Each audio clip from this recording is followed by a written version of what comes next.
eh, y, da, y decirles un poco dónde pueden encontrar más información sobre y centrarnos sobre todo en la contribución para fiscal al turismo, qué es, cómo funciona, y revisar también unos cuantos casos prácticos, no solamente respecto de, uno, estoy obligado o no a pagar la contribución para fiscal al turismo y a declararla, sino también cuáles son los escenarios que tengo en caso de que por cualquier motivo haya incumplido con esa obligación y pues quiera hacerlo o me insten a hacerlo las autoridades.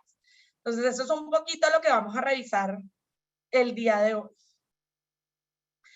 Bueno, empezando un poquito, como les decía, con el Registro Nacional de Turismo, que es sencillamente recordarles que el Registro Nacional de Turismo no es un impuesto per se, sencillamente es un registro público que es gratis para todos los servidores, los prestadores de servicios turísticos, y que este ha sido estipulado en la ley como un requisito previo y obligatorio para operar como prestador de servicios turísticos. Digamos que ese es el pilar sobre el cual las autoridades de turismo han puesto la capacidad de registrar, de saber quiénes están a cargo de estos servicios turísticos, pero adicionalmente es la forma como estas autoridades van a identificar quiénes tienen derecho a acceder a beneficios tributarios del sector turismo. Por ejemplo, hay ciertas ayudas que se prevén dentro de la nueva ley de turismo para quienes dentro del sector turístico estén siendo afectados por emergencias estilo COVID-19 o cualquier otra emergencia que pueda surgir en el futuro. Hay unas rentas preferenciales para nuevos hoteles. Hay exenciones de IVA en la prestación de servicios turísticos cuando estos servicios se prestan a usuarios residentes colombianos. Esta exención va hasta 31 de diciembre de este año. Y digamos que son muchos beneficios para los cuales es supremamente importante contar con el Registro Nacional de Turismo. Digamos que la idea hoy es solo recordarles que esta obligación existe, recordarles que están obligados a cumplir con esta obligación quienes califiquen como prestadores de servicios turísticos. Esto incluye, digamos, que no solamente a hoteles, apartahoteles, hostales, digamos, que grandes establecimientos, sino también a quienes prestan servicios de vivienda turística y otros tipos de alojamiento turístico, que como bien decía Roberto, puede ser un tema que debe ir muy caso por caso, y que les recomendamos, pues primero revisar con más detalle dentro de nuestro Centro de Recursos Fiscales, y adicionalmente, digamos que revisarlos con su asesor si consideran que su caso puntual puede generar dudas. En este caso, que es súper importante tener presente que el Registro Nacional de Turismo no es uno por cada prestador de servicios turísticos, sino que es uno por cada inmueble o establecimiento que este prestador tenga. Entonces, digamos, si tú eres host de 10 inmuebles, cada inmueble debe tener un Registro Nacional de Turismo, digamos que indicado. Buenísimo. Y aprovechando, Catalina, que mencionas el tema de nuestra central de recursos fiscales, para los que no la conocen, la lanzamos hace un par de meses, a mediados de marzo, y en ella hemos reunido artículos, recursos, diversos recursos, para ayudarlos a comprender mejor estas obligaciones fiscales en Colombia. Hablamos en esa página sobre el RUT, sobre el RNT, sobre contabilidad y facturación, hablamos sobre el ICA, el ISR, el IVA, el parafiscal, etc. Entonces, por ejemplo, en el RNT que estamos tocando ahora, en esta página van a poder encontrar por qué es importante, quiénes están en la obligación de inscribirse, cuál es el proceso de inscripción, cuáles son las consecuencias de operar sin el RNT. Si ya tienes el RNT en tus manos, ya tienes el número y lo quieres poner en la plataforma de Airbnb para que sigas compartiendo tus espacios en Colombia, en esta plataforma digital, ¿cómo lo puedes agregar a tu anuncio en Airbnb? ¿No? Hay un paso, está el paso a paso ahí, un link inclusive directo que te lleva a la página de tus anuncios para que lo puedas poner, para evitar que pues, puedan, cuando el gobierno lo solicite, pues si es que no tienes el número expuesto, no te desactiven el anuncio, ¿no? Y Si es que ustedes quieren ir directamente a la página, la van a poder encontrar en este link que está aquí, recursosfiscales.airbnb.com.co, o, más fácil, agarran su celular ahora, que lo tienen ahí a la mano probablemente, abren la cámara y van a poder ponerle encima de este código el QR code que aparece en la pantalla, ahí bordeado en verde, y les va a aparecer un link automáticamente ahí en la cámara. Le dan un clic, los va a llevar a esta página y ahí ya la guardan en su navegador para que la puedan tener ahí a la mano siempre y cualquier cosa, consultar ahí la información. Pero nada, ahí ya tienen el código. Mientras estoy hablando, me imagino que lo están escaneando. Al final lo voy a volver a colocar para que no puedan tener. Así que nada, sigamos por aquí, Catalina, te dejo con ellos otra vez. Bueno, yo creo que podemos entrar en materia y en una materia que creo que todos estaban muy interesados, pero fue como la mayor parte del feedback que recibimos en la sesión pasada, y es saber un poquito más qué es la contribución, cómo funciona, cómo cumples con la obligación de pagar la contribución y sobre todo si la tienes. Entonces, si quieren, partamos un poquito de determinar qué es la contribución para fiscal al turismo. La contribución para fiscal al turismo es un tributo, es un impuesto que te cobra el Estado y que tiene una destinación especial. Entonces, se recauda en determinados miembros de un sector y se reinvierte en proyectos que están destinados al sector turístico. ¿Quiénes tienen la obligación de declarar y pagar esta contribución? Este es un punto que revisaremos más a fondo ahorita, pero digamos que en general es quienes prestan servicios turísticos. No importa para ese caso que tú seas colombiano o extranjero, que vivas en Colombia o en el exterior, o qué tipo de condición particular tengas, lo importante es que la actividad que desarrolles en Colombia califique como un servicio turístico. Que es otra cosa interesante de esta contribución, que a diferencia, por ejemplo, del IVA, que es un impuesto que tú sí le cobras a tus clientes y no tienes que asumir tú, por así decirlo, la contribución para fiscal expresamente no, pues te indica que no se puede trasladar al cliente.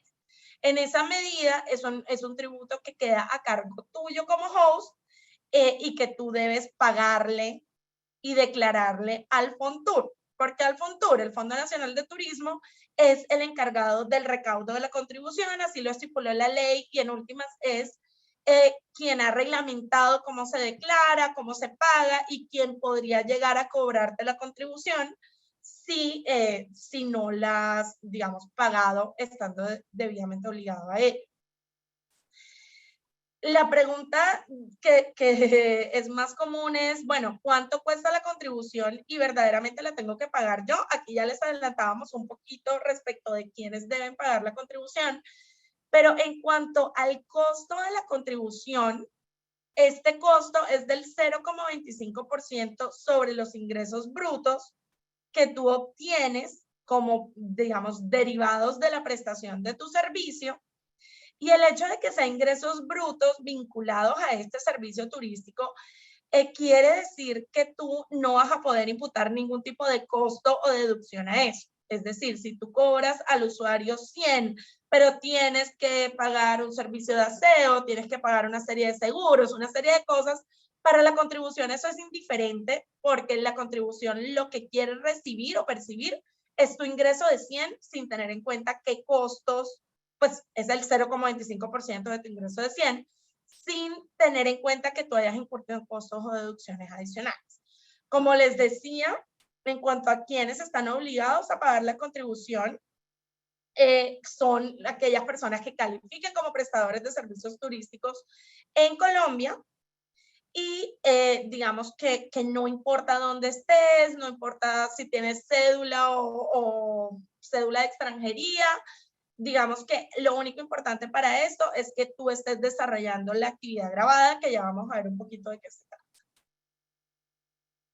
Y aquí está la pregunta del millón que siempre se hace la gente, y es, bueno, la contribución se cobra sobre la prestación de servicios turísticos y está a cargo de quien presta ese servicio, pero bueno, ¿qué se entiende por servicio turístico para efectos de esta contribución? Aquí es importante tener en cuenta que las normas de contribución como tal no te definen uno a uno qué son los servicios turísticos. Simplemente te dice que estás obligado a pagarlo cuando prestes servicios turísticos conforme a las normas vigentes. Las normas vigentes realmente solo tienen una definición particular, es aquella que está en materia del Registro Nacional de Turismo, y esta incluye, como habíamos visto antes, a los hoteles, apartahoteles, hostales, centros vacacionales, campamentos, glamping, refugios, albergues, y dos puntos que nos han parecido los más importantes y queremos resaltar aquí, que es el de vivienda turística y otro tipo de alojamiento turístico. Entonces, digamos que lo que es importante tener presente es que la contribución como tal no tiene una definición de cada uno de estos hitos, salvo una, y es que para efectos de la contribución, la norma sí te dice que se considera vivienda turística. Y por eso vamos a partir de ahí, de la vivienda turística, para ver si yo como host tengo la obligación de pagar la contribución o no. Me llegó un mensaje que dice que no se escucha. ¿Tú sí me oyes, Roberto? Sí, yo sí te estoy Vale, escuchando bien. Sí, sí, sí. bueno, perfecto. Entonces, si les parece, entremos a definir qué es vivienda turística para efectos de la contribución. Para efectos de la contribución te dice que se entiende que presta vivienda turística cualquier persona, bien sea natural o jurídica, es decir, yo o una compañía, que desarrolle una actividad de arrendar o subarrendar bienes propios o de terceros, bienes inmuebles propios o de terceros, por periodos inferiores a 30 días. Entonces, digamos, este término de periodos inferiores a 30 días se vuelve súper importante para efectos de definir si yo presto o no vivienda turística. Porque pues puede que, por ejemplo, yo sea dueño de un inmueble, soy una persona natural, tengo una actividad de arrendar el inmueble, pero lo arriendo por periodos de 2 años. Pues en ese caso no soy prestador de servicios turísticos porque no se cumple esta connotación particular de prestar el servicio de arriendo o subarriendo por periodos menores a 30 días. Que es súper importante también el hecho de que la norma te dice que para estos efectos no es relevante que tú prestes servicios complementarios, como podría serlo, no sé, una empleada de servicio, comida, bebidas, incluso bar. Digamos que el hecho de que tú incluyas servicios complementarios o no es indiferente. Lo único que importa es que tú seas dueño de un apartamento o una casa y la arriendes por periodos inferiores a 30 días. Y por último, pues la ley hace la aclaración de que aquí no es importante o no es relevante si existe intermediación al momento de hacer el arriendo. Es decir, no es importante si tú contratas a alguien para que haga publicidad al bien, si tú te inscribes en una página como Airbnb para ofrecer pues digamos que compartir tu espacio. En todo caso, si entras dentro de esas definiciones de arrendar un bien inmueble por periodos inferiores a 30 días, se entiende que estás prestando vivienda turística. Que es interesante además que si tú figuras como arrendador de más de un inmueble, la ley prevé que presumen que tú eres prestador de viviendas turísticas. Y en esa medida, ahí te va a tocar entrar a demostrarle a las autoridades que, por ejemplo, no cumples con estas definiciones porque realmente tus arriendos exceden los 30 días o cualquier otro elemento que te saque de esta obligación. Eso es como lo primero que es importante para definir vivienda turística y yo creo, Roberto, si te parece que de ahí podemos partir a ir a unos casos prácticos que nos van a ayudar a definir, pues uno, si entras dentro de la definición de vivienda turística o si de pronto, aún si no entras en esta definición, puedes entrar en otra para efectos de la contribución, para estar obligado a pagar la contribución, como lo podría ser, por ejemplo, otros alojamientos de carácter turístico. Entonces, el primer ejemplo que aquí les poníamos es un ejemplo que pues ocurre mucho y es, yo vivo en Bogotá, pero tengo una casa en Cartagena. verdaderamente comparto este espacio en Airbnb, pero solo lo comparto por fines de semana o por semanas, porque en últimas yo también la utilizo y voy bastante, no me sirve arrendarla por periodos superiores a 30 días o a fines de semana o a semana. Ahí la duda es, ¿tengo que pagar la contribución para fiscal? La respuesta es sí. Ahí tú eres dueño o eres una persona natural dueña de un inmueble, se lo estás dando en arrendamiento a un tercero y lo estás haciendo por periodos que son inferiores a 30 días. Entonces, en esta medida, digamos que este es como el caso base o el caso más sencillo de una persona que sí califica como prestador de servicios turísticos para efectos de la contribución y está obligado a pagar la contribución. Otro ejemplo que puedo tener es, bueno, yo soy anfitrión de 3 apartamentos en Airbnb. Hay uno de estos apartamentos que yo sí comparto por menos de 30 días, lo comparto fines de semana, los comparto semanalmente, pero los otros 2 sí los registro por periodos mensuales superiores a 30 días. En este caso, yo tengo que pagar la contribución a pesar de que la mayoría de los inmuebles que tengo no los comparto por un periodo inferior a 30 días. Ahí la respuesta es sí lo tienes que hacer, porque en últimas la contribución se genera, o la obligación de declarar y pagar la contribución se genera por prestar el servicio turístico. No te dice un mínimo de inmuebles en el que debes prestarlo o ninguna condición adicional.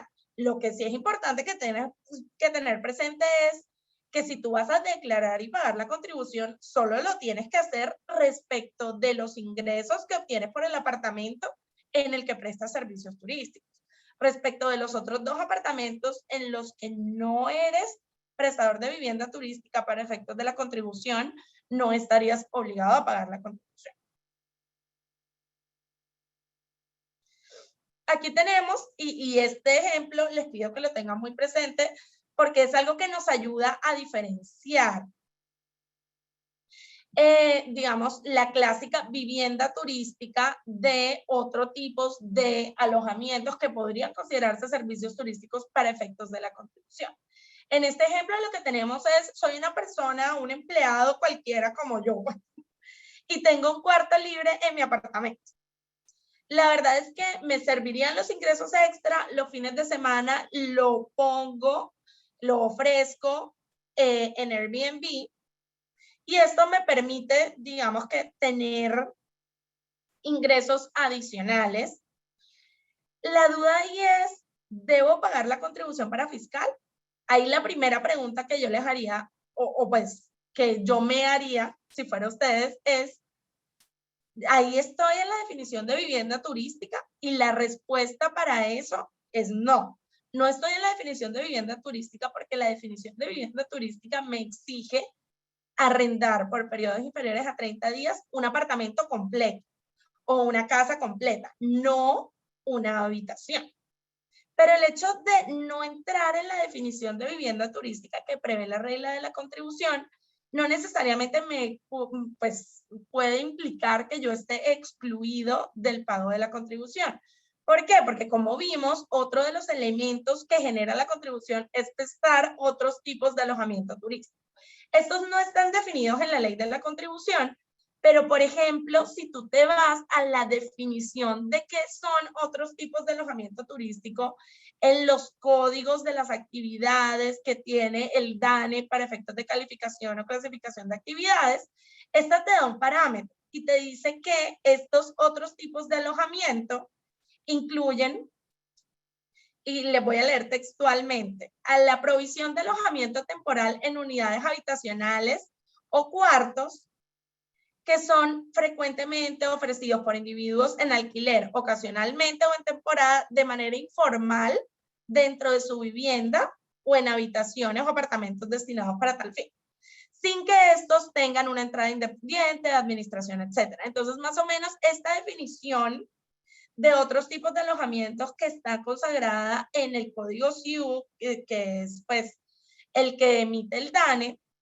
es lo suficientemente amplia para abarcar no solamente a aquellos hosts que tienen inmuebles propios, sino también a quienes tienen habitaciones en sus casas que ponen a disposición de huéspedes dentro de plataformas. Ese es como un tema que me parece súper importante contarles, sin perjuicio de decirles que no hay, digamos que, repito, una definición para la contribución de este tema.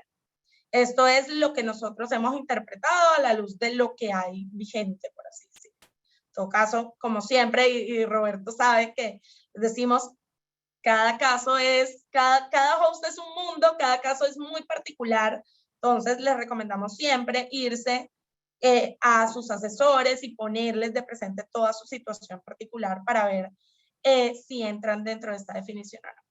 Bueno, aquí tenemos otro ejemplo y es, bueno, yo tengo un apartamento, lo compré y digamos que yo tengo montada mi negocio. Yo tengo ese apartamento para compartirlo por Airbnb los fines de semana y tengo contratado un chef que si la persona me paga una tarifa adicional, le hace el desayuno, le hace el almuerzo, les entrega bebidas, etc.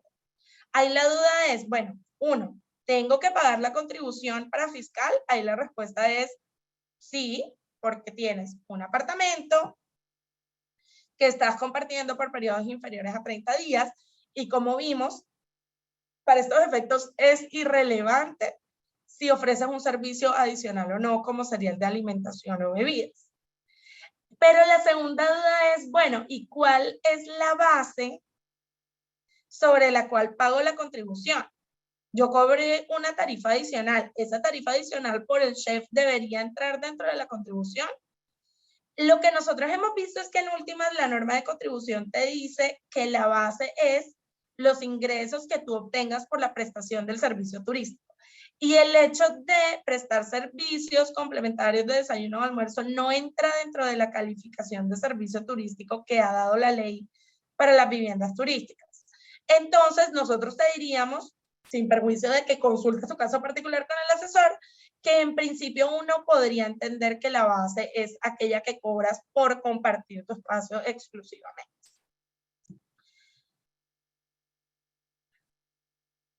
Entonces, aquí ya nos lleva un poco, ya que llegamos al tema de la base, a cómo se calcula la contribución.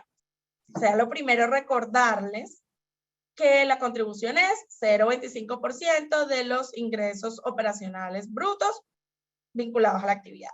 ¿Qué quiere decir esto? Que aquí, por ejemplo, en el ejemplo, yo tengo unos ingresos, tengo unos costos por prestar el servicio, unos gastos operacionales, nada de eso importa. En este ejemplo particular, la base para calcular la contribución serían estos 26 millones de pesos que figuran arribita al comienzo de la depuración. Y no sería relevante para efectos de la contribución, por ejemplo, que yo en estos periodos hubiera tenido gastos que son mucho más altos que el ingreso que obtuve. Para efectos exclusivos de la contribución, eso no importa. Aquí, en este segundo punto, es un tema muy interesante y es el cobro en moneda extranjera. Esto es algo que normalmente no tenemos tan presente, pero puede llegar a impactar a los hosts porque realmente creó una regla que es un poco distinta a la que comúnmente, bueno, por lo menos yo que me dedico a los temas tributarios, hemos tenido presente. Porque, ¿qué te dice esta norma? Digamos, la lógica como funcionaría, no sé, en el impuesto sobre la renta o en el IVA es, en el momento en que tú recibas el pago o obtengas el ingreso, tú aplicas la tasa de representación del mercado de ese momento para determinar cuál es tu ingreso. Pero en el caso particular de la contribución se creó una norma bastante curiosa en la que te dice que tú no aplicas la tasa representativa del mercado que está vigente en el momento en el que te pagan el servicio, sino que tienes que consolidar tus ingresos del trimestre en moneda extranjera. Dices, bueno, a título de ejemplo, tengo $500 que obtuve durante todo el trimestre. De esos $500, el 0,25% obedece a la contribución. Y ese monto que te resulta es el que tú conviertes a pesos, a la tasa de representación de mercado que está vigente en el momento en que vas a declarar y pagar la contribución y no en el momento en el que verdaderamente te pagaron. Eso puede ver y pues aquí les traemos unos ejemplos. Puede generar distorsiones, digamos, entre la contribución que tú hubieras tenido que pagar si hubieras pagado con la plata del día que la recibiste y la que efectivamente vas a terminar pagando. Entonces, aquí a título de ejemplo de cómo calcular la contribución, pues pasamos del más sencillo al más complejo. El más sencillo es este, en el cual, bueno, yo cobro un precio por noche, exento de IVA, porque estoy dentro de la exención de IVA que hablábamos, de 500,000 pesos la noche. Eso quiere decir que si alguien accedió a mi espacio por 3 noches, en principio mi cobro es de 1.500.000 pesos. A eso le voy a aplicar el 0,25% y esto me da como resultado lo que tengo que pagar de contribución, que son realmente 3.750. Eso me quiere decir que el ingreso que yo efectivamente obtuve antes de depurarlo con costos, gastos y demás, va a ser de 1.496.250. Este costo, a su vez, ya para efectos de calcular el impuesto sobre la renta que tú tienes, pues sí lo vas a poder depurar con los costos y gastos que se proceden. Pero digamos que aquí ya en un primer punto se te ve afectado con ese 0,25%. Roberto, si quieres podemos pasar ese, perfecto. Este ya va complicándose un poquito, porque en este caso yo no estoy cobrando una obligación en pesos, sino que la estoy cobrando en dólares. Vamos a asumir que para este caso, el precio que cobro también está exento de IVA, porque se lo estoy cobrando en última hora residente. El precio por noche es de $122,55. Pues lo tomaron por 3 noches, eso me da un total de ingresos para mí de $367.64. ¿Qué pasa? El día que yo recibí el pago, la tasa representativa del mercado fue de 4.080 pesos. Eso quiere decir que yo ese día que recibí el pago, tuve como ingreso 1.500.000 pesos. Pero como en este caso particular la norma te dice que no importa esa tasa representativa del mercado, sino la que esté vigente al momento de declarar y pagar la contribución, entonces yo tengo que esperar a que pase todo el trimestre, hacer este cálculo del que hablábamos y mirar cuál es la tasa representativa del mercado en el momento en que declaro y pago la contribución. Eso, en este ejemplo que ponemos, que digamos que la divisa está subiendo, la TRM está en 4.200 pesos. ¿Qué quiere decir eso? Que yo obtuve un ingreso real, digamos, lo que me llegó a mí en su momento fue de 1.500.000, pero cuando voy a calcular la contribución, como consecuencia de este cambio en la tasa representativa del mercado, ya la contribución no la voy a calcular sobre 1.500.000, sino sobre 1.544.118. Entonces, la contribución a pagar en ese caso sería de 3.860 pesos versus los 3.750 que hubiera pagado si se tomara la TRM del día que me pagaron. Vemos entonces que aquí, como consecuencia de esta norma, se generan distorsiones. Y yo le decía a Roberto un poco, si quieres, ya voy a pasar a la otra. Cuando estábamos discutiendo el tema de las distorsiones, yo le decía, y eso que partimos de un ejemplo sencillo, porque estamos partiendo de un ejemplo en el que estamos exentos de IVA. Pero ¿qué pasa si tú verdaderamente partes de un ejemplo en el que tú estás cobrando IVA porque no entras dentro de esta exención temporal? Ahí es más chistoso porque la norma de IVA te exige calcular con la tasa representativa del pago, pues de la factura o del pago, lo que ocurre primero, el monto del impuesto sobre las becas. Entonces, ¿qué tendríamos aquí? Tendríamos que yo tengo un precio por noche de $145.80. Yo pues lo puse a disposición de un usuario por 3 noches, con lo cual en dólares tenía derecho a $437.50. eso incluye IVA.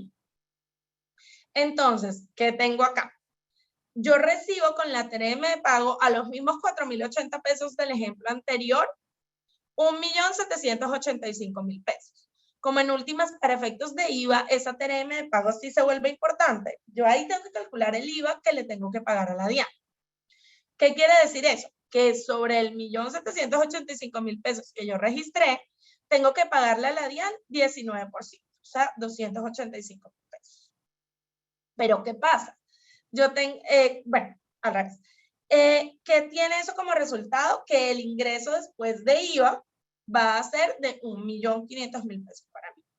Pero ¿qué pasa? Ahí yo tengo que entrar a recordar que para el pago de la contribución, como se calcula trimestralmente y con base en la TRM de los periodos, pues digamos, del momento de la declaración, voy a tener que irme al final del trimestre, ver cuál es la TRM, y digamos que ahí lo que va a ocurrir es que yo voy a tener un ingreso que es muy superior al que habría tenido inicialmente con la TRM de pago. A ese ingreso le voy a tener que restar en pesos el IVA que pagué, porque pues realmente el IVA se pagó como una obligación en pesos, y sobre esa base cobrar la contribución. Entonces, si ven, ya iba un poquito más enredado el tema, pero lo importante es tener presente que el IVA se lo pagamos a la DIAN con base en la TRM de la fecha de la factura del pago, lo que ocurra primero, mientras que la contribución tiene una TRM particular que es al momento en que se vence el trimestre y estoy obligada a declarar. Y que eso me puede generar distorsiones, así que me toca estar muy pendiente de la TRM, porque a veces puede jugarme a favor o a veces puede jugarme en contra respecto del monto que voy a tener que pagar de contribución. Entonces, he visto por ahí en el chat muchas preguntas sobre, bueno, las verdaderas obligaciones formales y de pago de la contribución. ¿Cuándo se declara y se paga la contribución fiscal? Creo que ya les adelanté un poquito que esta contribución se declara y se paga de manera trimestral, de forma tal que la contribución que corresponda a los meses de enero, febrero y marzo se tiene que pagar dentro de los primeros 20 días del mes de abril. Declarar y pagar. Después, el trimestre siguiente se tiene que pagar dentro de los primeros 20 días de julio. El trimestre siguiente se tiene que declarar y pagar dentro de los primeros 20 días del mes de octubre. Y el último trimestre del año se paga dentro de los primeros 20 días del mes de enero. ¿Qué es? Y yo creo que sí, se va con algo aquí que sea esto. Importantísimo, no importa que tú en determinado periodo no hayas tenido ingresos por prestar este servicio turístico. Por ejemplo, nadie utilizó, pues nadie accedió al listing, nadie fue en ese periodo de tiempo a tu apartamento, pero tú eres prestador de servicios turísticos porque tienes en arriendo ese inmueble. Ahí la norma prevé que incluso en ese periodo en que no tuviste ingresos, tienes que presentar una declaración en ceros. Y eso es súper importante porque, como vamos a ver, hay todo un régimen sancionatorio que puede llevar a que te impongan sanciones, digamos que asociadas al incumplimiento de esta obligación, que es simplemente formal, porque realmente no tendrías que pagar nada. Si quieres, entonces, siguiendo un poco con cómo se declara y paga la contribución, ya desde el aspecto, digamos, más formal del tema, ¿qué tienes que hacer? Tú te inscribes en la plataforma del Fontur, para eso tienes que adjuntar tu RUT, súper importante que lo tengas actualizado, que lo tengas actualizado con el servicio que tú estás prestando, el servicio turístico que tú estás prestando. Tú vas y te registras en el Fontur. Después te aparece estas opciones que están aquí de perfil, establecimiento, liquidaciones y cambiar contraseña. Tú entras a la opción de establecimientos. Ahí vas a registrar la información de cada uno de los inmuebles o establecimientos donde prestas el servicio turístico. En el caso de los ejemplos que hemos visto, pues si tú tienes 3 apartamentos, vas a entrar y vas a registrar cada uno de tus 3 apartamentos dentro de este enlace. Ya con ese registro, ya pasamos a ver cómo se liquida la contribución. Tú tienes que entonces entrar en la opción de nueva liquidación, escoges el periodo que te corresponde, es decir, el año que vas a pagar y el trimestre que vas a pagar, y la opción de consulta. Cuando ya entras a esta opción de crear liquidaciones, te da la posibilidad de registrar cada inmueble o establecimiento. Si, como ya tú en principio lo tienes registrado, aquí te debería aparecer. Entonces, lo que haces es más o menos linkear el inmueble que ya habías registrado a esta opción. Y cuando ya tienes ese inmueble particular registrado, le pones al lado cuál es el ingreso que obtuviste por ese inmueble durante los 3 meses pasados.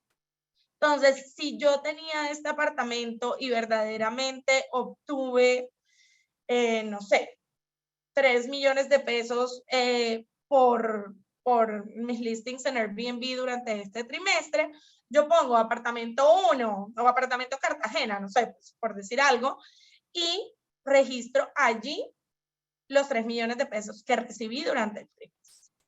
Y así, uno a uno por cada uno de los inmuebles. Ya una vez haces esa liquidación y digamos que incluyes toda la información de cada uno de tus inmuebles, entras a la opción de consultar liquidaciones.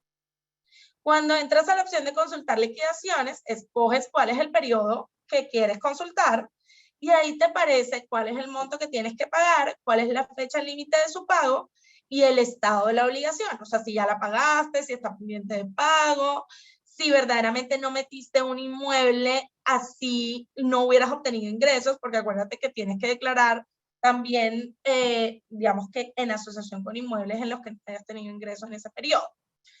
Ahí, bueno, ya tú escoges la obligación que vas a proceder a pagar.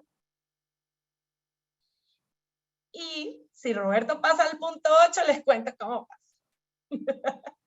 Ahí te vas a la liquidación pues que quieres pagar, eliges la opción de pago. La plataforma te da 2 opciones. Te permite imprimir para pago en bancos o pago a través de PSE. Cuando escoges la opción de pago a través de PSE, lo único que es súper importante que tengan presente es que tú te puedes meter desde ahí, hacer el pago en PSE, pero de todas formas debes imprimir la declaración, firmarla con tus datos, en caso de que tengas revisor fiscal o contador, digamos, por motivos obligatorios como ocurren en las sociedades. Estos tienen que firmarla y debes hacer llegar esta declaración al Fontur con, digamos, la constancia de pago por PSE. Aquí les dejamos la dirección del Fontur, porque en últimas la norma como tal te prevé esta entrega física, pero entendemos que el Fontur está aceptando, digamos que por la obligación que tienen todas las autoridades actualmente, está aceptando el envío de esta información en forma electrónica. En todo caso, pues uno, importante consultarlo con el Fontur si verdaderamente están teniendo por válidas estas declaraciones enviadas en forma electrónica.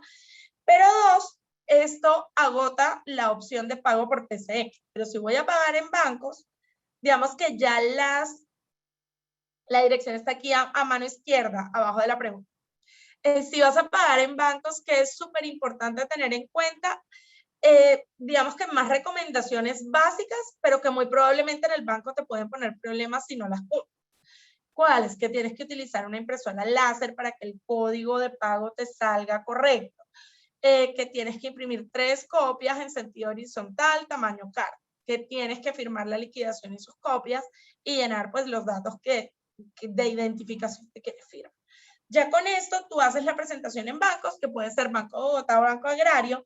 Normalmente, digamos que el Fontur, si tiene algún convenio con otro banco, lo informa dentro de la página, o si acaba un convenio con otro banco, con uno de los bancos, lo informa en la página también. Importante para estar pendiente.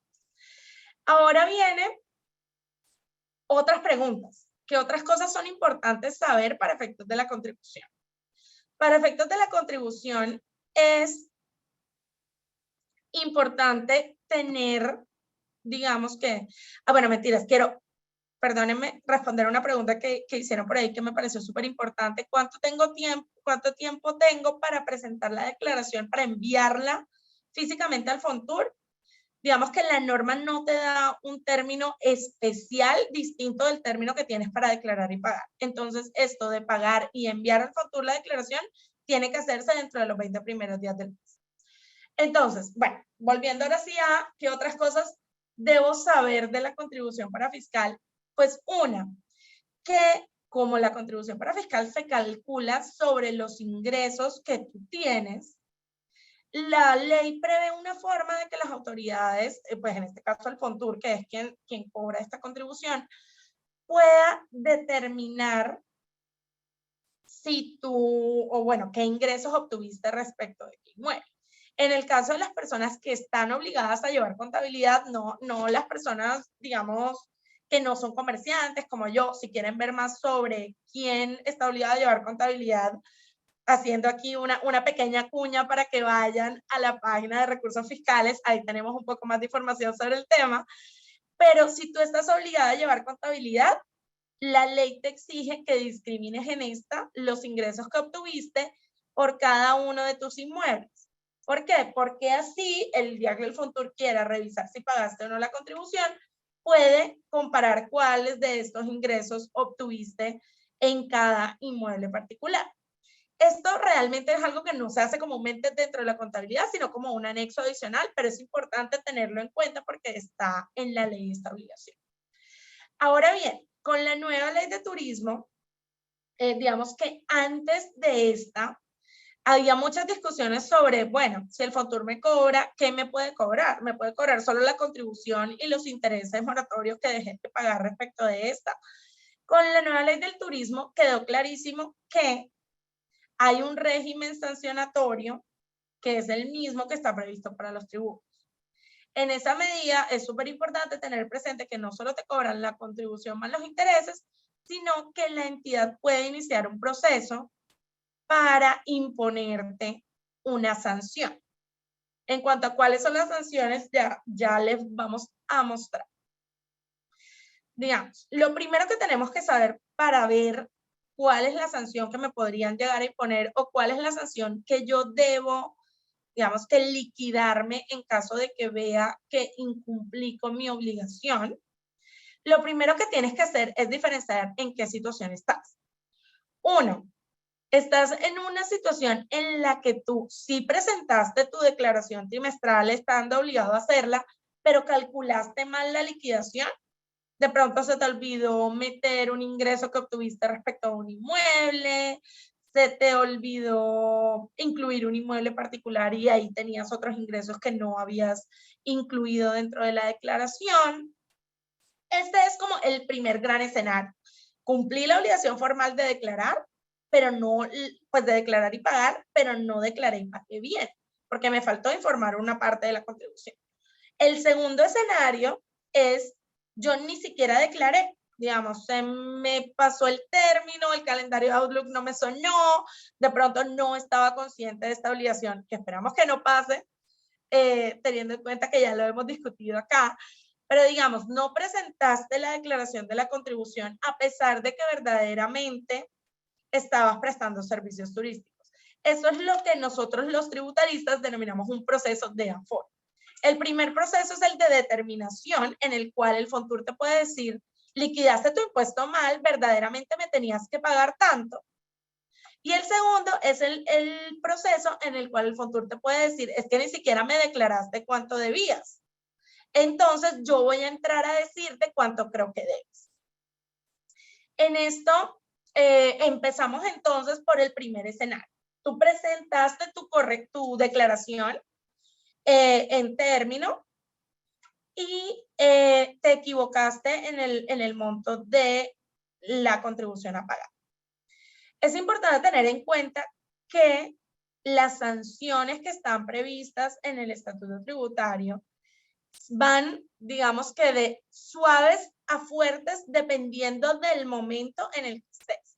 Entonces, por ejemplo, si tú te diste cuenta que te equivocaste y voluntariamente entras a corregir tu error, liquidando bien, o sea, corrigiendo tu liquidación, cosa que puedes hacer dentro del sistema, incluyendo el mayor valor que tenías que pagar, vas y pagas este mayor valor con intereses, ahí vas a tener que pagar una sanción de corrección que es el 10% del mayor impuesto que tuviste que pagar como consecuencia de esta corrección. Que es súper importante tener presente que en todo caso las normas tributarias prevén una sanción mínima tributaria. Entonces, digamos, puede que, no sé, tu contribución sea un valor muy bajito y ese 10% tú creas que puede ser bajo, pero lo cierto es que la sanción mínima es de 380,000 pesos. Entonces, importante que incluso si el valor de la contribución es bajito, tratemos de declararlo todo muy bien porque la sanción puede ser más alta. ¿Qué pasa? Yo en esa primera medida me di cuenta y corregí las sanciones del 10.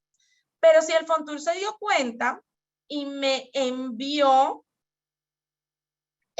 un emplazamiento en el cual me sugería pagar, corregir y pagar el impuesto que dejé de pagar, ahí la sanción ya deja de ser del 10% y pasa a ser del 20% de ese impuesto.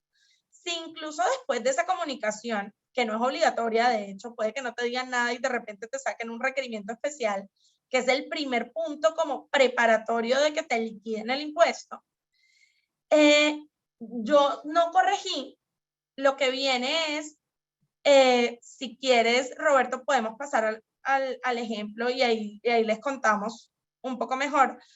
Lo que se viene es que te expidan un requerimiento especial. El requerimiento especial es la forma de la entidad de decirte, ya me di cuenta que liquidaste mal tu impuesto, te sugiero que lo hagas ahora con una sanción más baja, porque si seguimos en la discusión, la sanción va a aumentar. Y si ya te notifican ese requerimiento, la sanción ya no es del 20, sino del 25%. Si tú, digamos que te abstienes de corregir en ese momento y te liquidan el impuesto, ya la sanción no va a ser del 25, sino del 50% del impuesto que debías pagar. Y si aún así en ese momento no pagas, ya la sanción no va a ser del 50, sino del 100% del impuesto que debías pagar.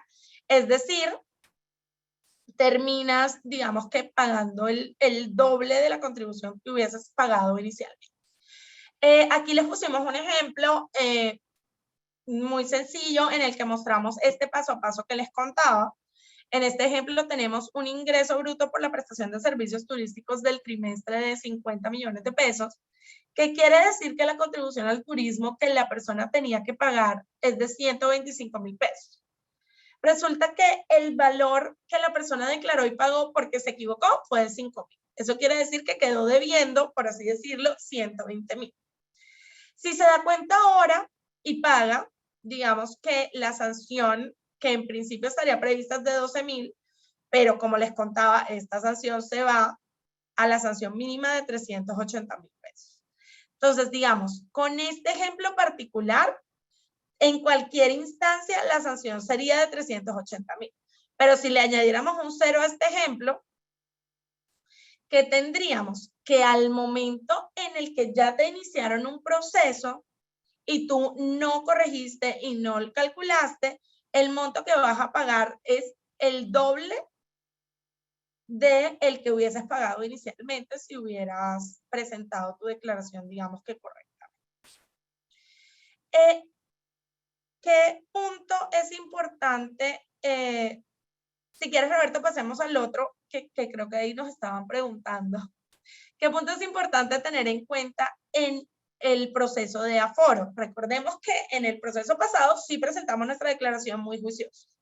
En este caso lo que tenemos es que no presentamos la declaración a pesar de que teníamos la obligación. Aquí nuevamente, digamos que se abre todo un camino de instancias en el que tú puedes acogerte a unas sanciones que pueden ser más pequeñas o más grandes dependiendo de la instancia en la que estás. ¿Qué es importante aquí? Que para el cálculo de la sanción por extemporaneidad, por ejemplo, que es la que tú calculas si presentas tarde la declaración sin que nadie te haya dicho nada, En ese caso, tú calculas el 5% del impuesto por cada mes que te demoraste o fracción de mes. Y el máximo que te pueden cobrar es el 100% del impuesto. Entonces ahí, una vez más, si te demoras mucho tiempo, pues puedes resultar pagando el doble del impuesto. Pero ¿qué pasa, por ejemplo, si tú no tenías impuesto para ese periodo porque no tuviste ingresos, digamos que por la prestación de servicios turísticos? Ahí la norma prevé que te pueden incluso calcular la sanción con base en tu patrimonio. Si tú tienes en tu patrimonio estos 3 inmuebles, podrían decirte que la sanción se calcula con base en el patrimonio fiscal que tienes y calcularte una sanción muy alta que en todo caso no puede exceder de 2.500 VTs. Si quieren, esperen un momentico y les digo, pues 2.500 VTs a hoy, les recuerdo un poco cuánto sería.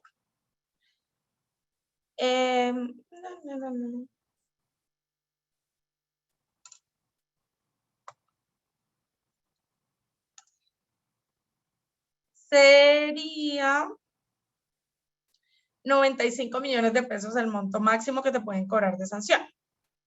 Entonces, que es súper importante y por eso les decía, si incluso en un periodo no tienes ingresos, presenta tu declaración porque así te vas a evitar tener que entrar en discusiones sobre bases distintas, como lo sería el patrimonio, las consignaciones u otro tipo de ingresos del periodo.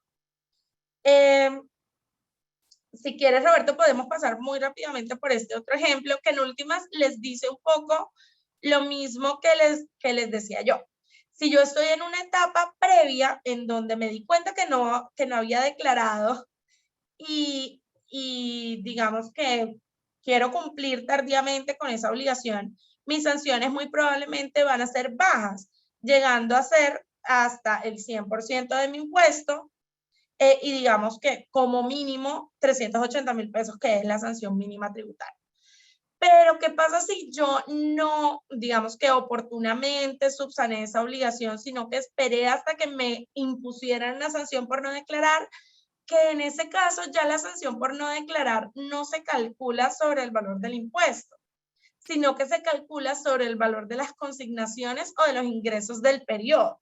Entonces ahí puede ser mucho más alto. Aquí en este ejemplo que teníamos, si bien, por ejemplo, si yo hubiera voluntariamente presentado la declaración tarde, hubiera pagado la sanción mínima, si ya me espero que me pongan una resolución sanción, como obtuve de ingresos brutos 50 millones, el Fontur me puede llegar a decir, bueno, tu sanción por no declarar es el 10% de 50 millones, es decir, 5 millones de pesos. Entonces, digamos que esto no, la idea no es meterles miedo, porque realmente si vieron, el cumplimiento de la obligación es muy sencilla y no son rubros gigantes. Es simplemente entrar juiciosamente en tu aplicación y hacerlo. Pero también queríamos contarles, pues, cuáles son las posibles implicaciones de no cumplir con esto, para que lo tengan también presente y podamos, digamos, que llegar todos a un punto satisfactorio con esto, en el que todos cumplamos con las obligaciones de la forma que es y nos evitemos discusiones futuras. Creo que ahí acaba un poco el terrorismo sancionatorio. Y pues la explicación de cómo funciona la contribución, cuáles son las cosas que deben tener en cuenta, que como les dije, es sencillo. Lo único es que hay que recordar hacerlo y hacerlo juiciosamente. Sí, y de nuevo, he estado leyendo acá todo el chat y muchas de las dudas de, por ejemplo, quiénes deben pagar la contribución, cómo se determina el valor, cuándo se debe hacer una cosa. Lo mismo para el tema del RNT. He visto que muchas personas entraron un poco después. Todo lo van a poder encontrar en esta página que nosotros hemos creado hace un par de meses para todos los anfitriones en Airbnb.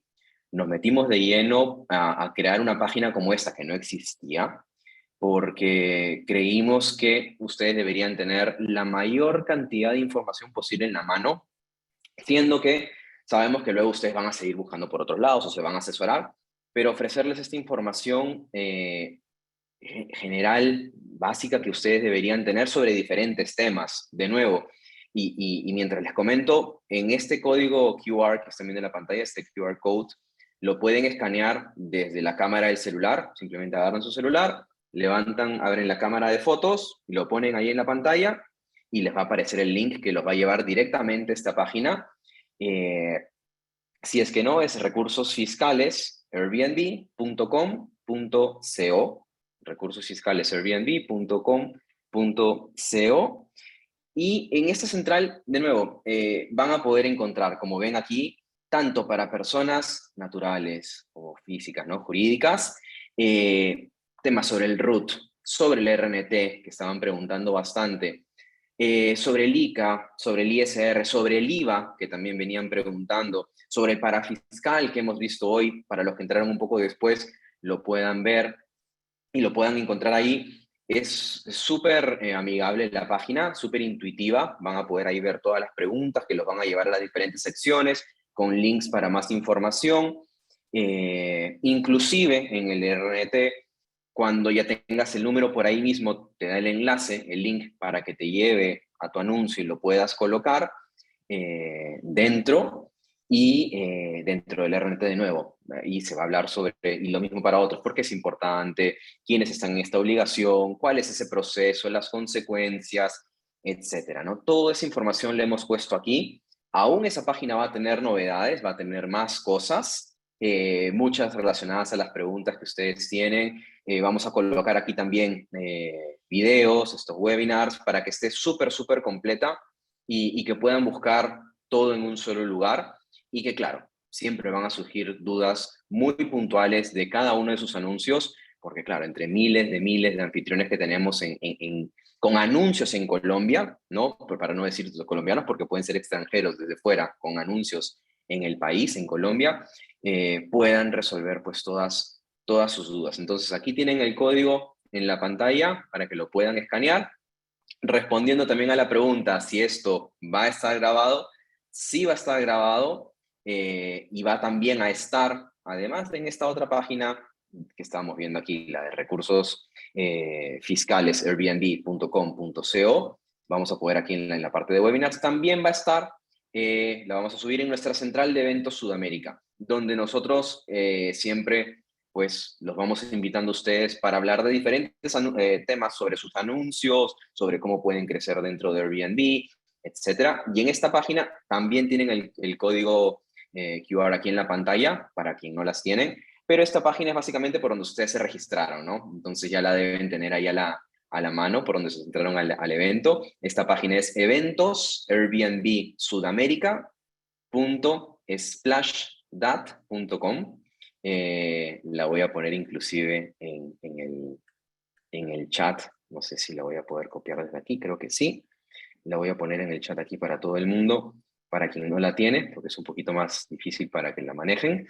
Y igual con el código QR van a poder llegar aquí y van a poder encontrar eventos pasados que hablan de diferentes temas. Inclusive los que trabajamos con Catalina en el pasado, un poco más genéricos, y, hablando de todo un poco, porque claro, hemos venido creciendo junto con ustedes en esta regulación. Hemos venido aprendiendo junto con ustedes, junto con Godó y Hoyos, con Catalina y todo el equipo, y eso se lo queremos transmitir a ustedes de nuevo en estas 3 sesiones que tenemos preparadas para ustedes. En esta, en mayo, hablando sobre el parafiscal y recordándoles lo del número de RNT, que lo puedan poner en sus anuncios para evitar que, pues, cuando el gobierno lo pueda solicitar, cuando lo solicite, pues tengamos que se desactiven sus anuncios, ¿no? Para evitar eso, poner el número de RNT. Y en junio, el próximo mes, ya los estaremos invitando para el próximo evento donde hablaremos sobre tributos indirectos, ¿no, Catalina? El ISR, el IVA, ¿no? Y en julio, si no me equivoco, ya en esta, vamos todo en fila, a hablar sobre el ISR y la declaración del impuesto de renta que también se viene ya después, ¿no? Unos meses después, entonces también ayudarlos con ese tipo de cosas. Entonces, ojalá puedan participar. Si conocen a más gente que quiera entrar y que quiera participar, por favor, compártanle en este link de los eventos, porque es aquí donde los vamos a estar subiendo. Se los vamos a mandar, como siempre, por correo electrónico, Pero nada, a ver, con la cantidad de reservas que pueden estar generando, el trabajo del día a día, puede ser que se les vaya a pasar. Entonces, siempre estén atentos y pueden entrar a la página y ver si es que ya está activo para que se registren. Ahí va a estar la información. Pero nada, espero poderlos ver en esos próximos eventos. No sé si quieres cerrar con algo, Catalina, alguna información final para cerrar el evento de hoy. No, yo creo que únicamente una invitación a que entren a la página del Fontur, conozcan un poquito cómo se liquida y se paga la contribución. La página es muy amigable el momento de liquidar y demás. Nuestra intención, como les decía, es sencillamente darles un pequeño, a una pequeña ayuda, un pequeño paso para que puedan cumplir con sus obligaciones. Si necesitan más información, el Centro de Recursos Fiscales tiene, como bien decía Roberto, respuestas muy sencillas, muy amigables, links, cosas que les permitirán a ustedes también conocer y cumplir con sus obligaciones. Entonces, pues creo que eso. Tratemos de conocer y de cumplir con estas normas que en últimas pues son nuevas un poco para todos, y la idea es que podamos ir con ustedes de la mano en este proceso y ayudarlos en lo que se pueda desde Airbnb.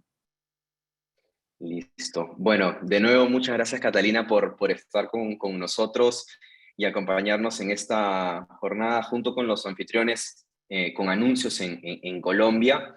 Y bueno, ya estaremos en contacto seguramente en los próximos días para ir preparando el próximo webinar del mes que viene sobre los impuestos indirectos y compartirlos pues con todos ustedes. Fue un gusto de nuevo conversar con ustedes y nada, muy buenas noches, cuídense. Chao, chao. Chao.